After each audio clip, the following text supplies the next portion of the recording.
houseplants really are the gifts that keep on giving.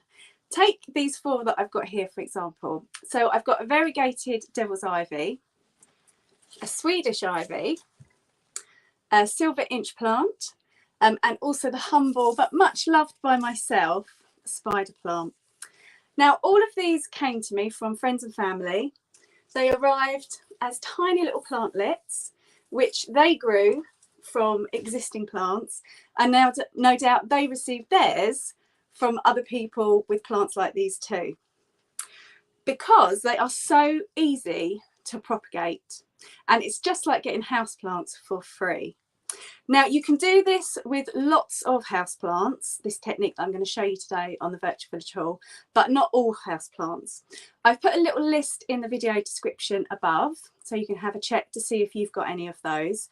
Or if you're unsure, if you just Google the houseplant that you're looking to propagate, it will tell you whether or not you can use this technique. But I've also got a little way to show you how you can be sure whether this technique will work with your houseplants. So I'm just going to pop you down and show you how it's all done.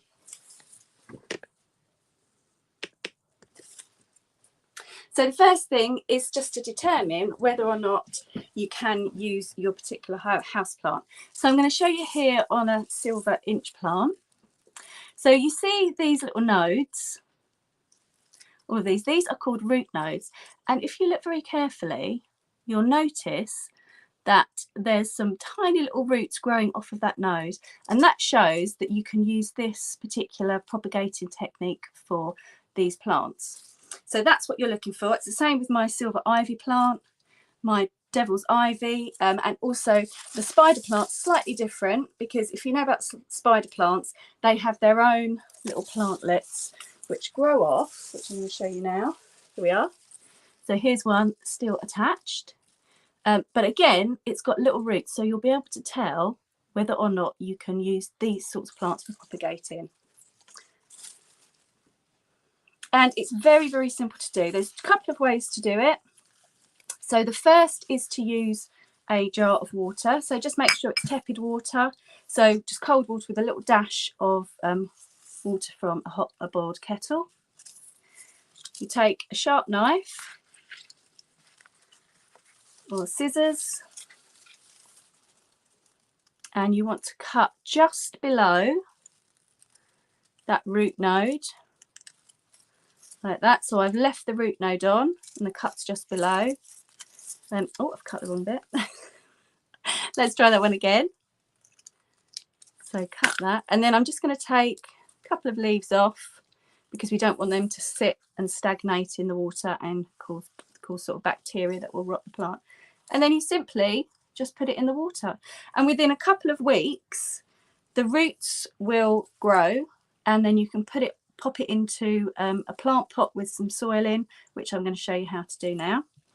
But here's a little one that I did earlier, and you can see that root system is really good. This has been in quite a while actually. If you want to, you can leave them in the water. Just make sure the water doesn't go green with algae. You might just want to keep refreshing it, topping it up every now and then. Now the plants won't get much larger than that. They're not going to grow an awful lot, but it's quite a pretty little display with the roots. And this is a brilliant one for children as well, because they can get really interested in nature and in science.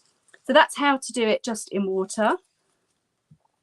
Or you can just go straight in and put it into a pot. So I've got a 9cm clean plastic pot here. I've filled it not right up to the brim, just below, with houseplant potting compost.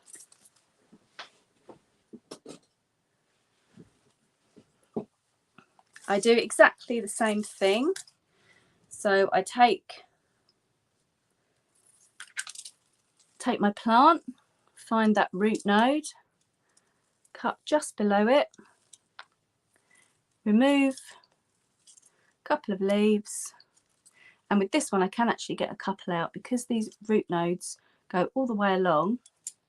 I'll find another one which is just about there, take those leaves off too, and then I've got two. Just remember which way round you cut. Okay, so that's 2 there, and this one that we cut, that will just start sprouting from there. And then you take something like a chopstick or a pencil or the end of a brush, and I'm just going to make a hole around the sides. Just pour a tiny bit of water in into those holes. That will encourage the roots to go down. Just make those holes a little bit more again. Pop those in. So I'm going to do it probably up to about that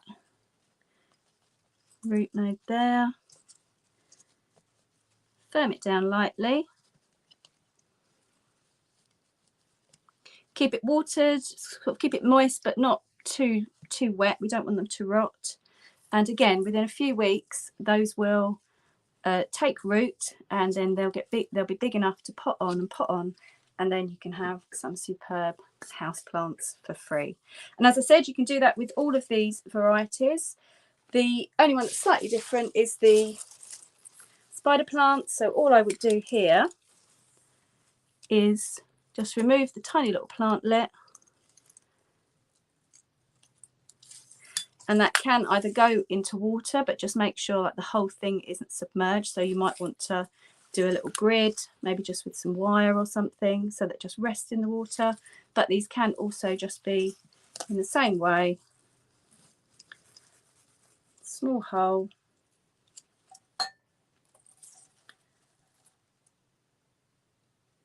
Tiny bit of water.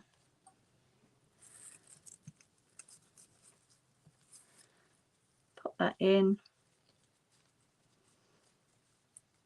Firm down the compost, and you're ready to go. Now, I know that spider plants do get a little bit of a bad rep, but I think that's possibly because they're not grown properly. And by properly, what I mean is you kind of just get one spindly one all on its own. So my tip for growing spider plants is to make sure that you've got 3 to 5 plants per pot, so that you get these gorgeous, luscious leaves. Keep them in a really good light place, and keep them well watered as well. And also keep potting them on so they just get bigger and bigger. So the humble spider plant really is a favourite of mine. I think they're beautiful. So after a few months, these would have a really good root. Their roots would be really well established, and then you could give them away as presents just as they are, or you can make them into these little kokedama balls, which I demonstrated on the virtual village hall a few months back. I think it was sort of just at the end of summer.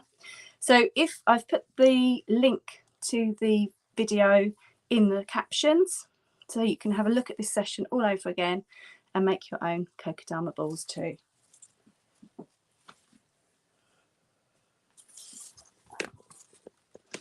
So that is how you get houseplants for free. They make great presents, but also they're a great way to add to your display, because we know the more houseplants we have in our house, the more sort of uplifting it is sort of mentally, and also it does help us physically too.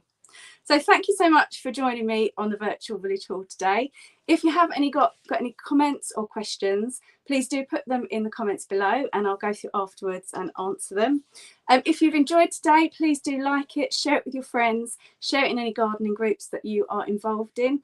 It's always great to spread the word about the virtual village hall. And if you are taking any cuttings or want to show me any of your beautiful houseplants so I can be really jealous, then please do put your photos in the comments as well. So I will see you next time. Thanks so much. Take care.